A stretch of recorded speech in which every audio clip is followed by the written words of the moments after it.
first evening he was so odd-looking that Lucy, who was the youngest, was a little afraid of him, and Edmund,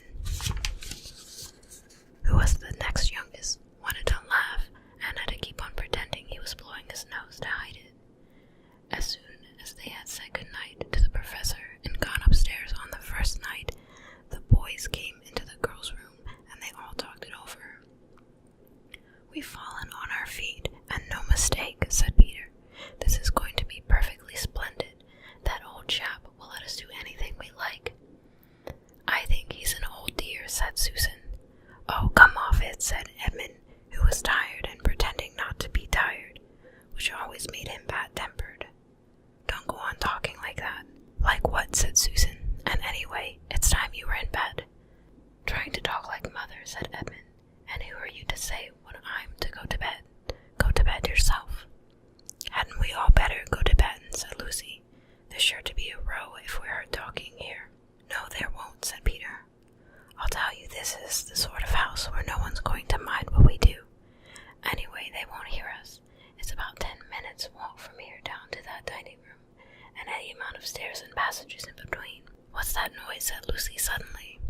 It was a far larger house than she had ever been in before, and the thought of all those long passages and rows of doors leading into empty rooms was beginning to make her feel a little creepy. "It's only a bird, silly," said Edmund. "It's an owl," said Peter. "This is going to be a wonderful place for birds. I shall go to bed now. I say, let's go and explore tomorrow. You might find anything in a place like this. Did you see those mountains as we came along? And the woods? There might be eagles. There might be stags. There'll be hawks.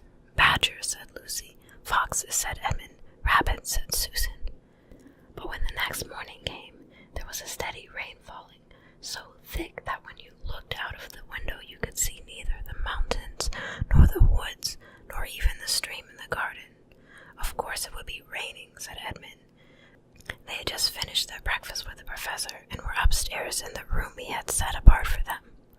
A long row with 2 windows looking out in one direction and 2 in another. "Do stop grumbling, Ed," said Susan. 10 to 1, it'll clear up in an hour or so. And in the meantime, we're pretty well off. There's a wireless and lots of books." "Not for me," said Peter. "I'm going to explore in the house." Everyone agreed to this, and that was how the adventure began. It was the sort of house that you never seem to come to the end of, and it was full of unexpected places.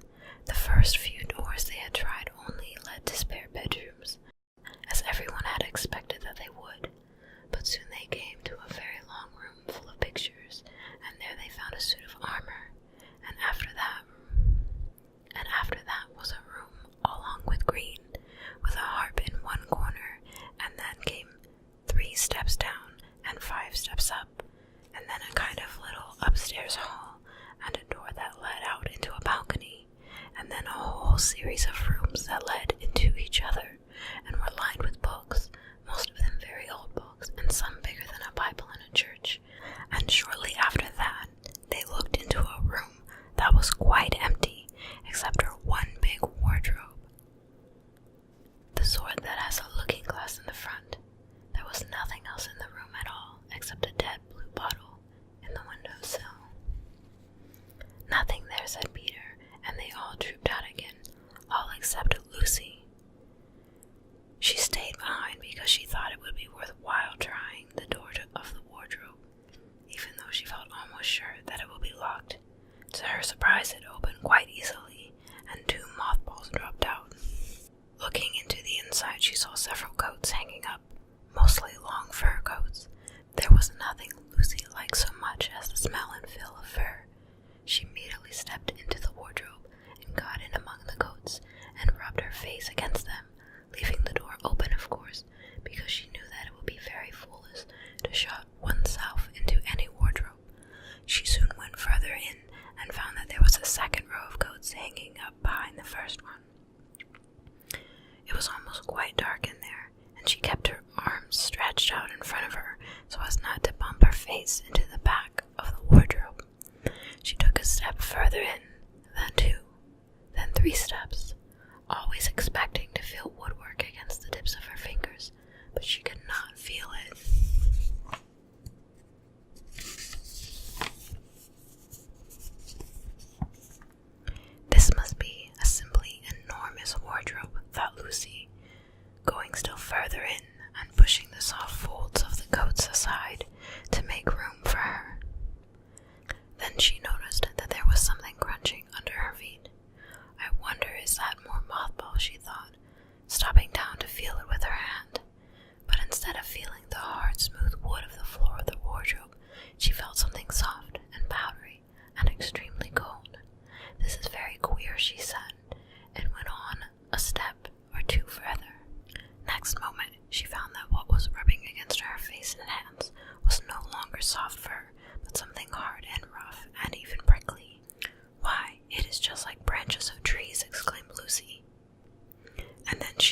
she could still see the open doorway of the wardrobe and even catch a glimpse of the empty room from which she had set out.